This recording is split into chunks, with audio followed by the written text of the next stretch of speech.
বলি তোমার তাই গো মনের মান।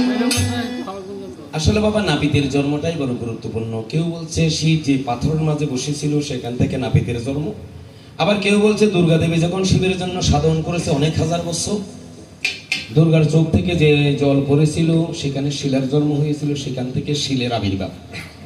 তো বাবা আসলে সেদিকে যদি আমরা যাই, উনি রাতের বেলা একটা কথা বলে গিয়েছিলেন।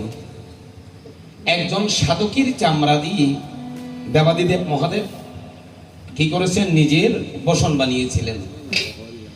এই ঠিক তেমন এক সাধকের চামড়া থেকে যে ঘষাঘষি আর যে বাটিটা, আগে তো দানারলির বইও সেই পৈত্যতে দেখা যায় অনেক শিলের প্রমাণ আছে। এই বাটিটা নিয়ে অনেক কথা, যে কথা বলতে গেলে আসলে উনি একটা কথা